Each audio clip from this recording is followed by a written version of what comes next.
This is the quote formal dining room, which I think that term is so silly in today's world because I think all of us thankfully have become much more casual in our lifestyle.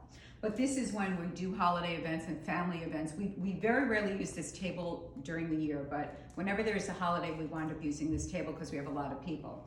And this space in the house, I shouldn't say a dead space, but it doesn't have a lot of natural light.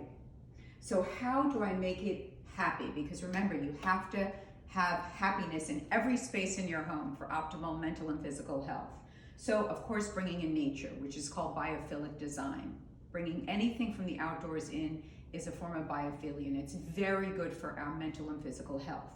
So this base of the table is a big bark from a reclaimed tree, a tree that fell. So we brought nature in with the base of the table, and it's just beautiful, it's huge.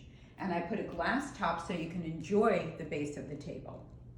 And then, of course, we use nice cushy chairs, as many as we could fit on the table that are comfortable. Chairs must be comfortable. Anything I use is non-animal based and as low in chemicals as possible because I don't believe that you need to use animals to design anymore. I think it's archaic and I love animals. And also animal based decor is filled with toxins and chemicals. Very bad for us. And so this fabric is completely non-toxic and there's no down in here at all, no feathers. We're using a down alternative because again, we don't need to use anything animal based because it can make us sick. As you see the puzzles here, and a little side note, we puzzle every Friday night and this table is perfect for it.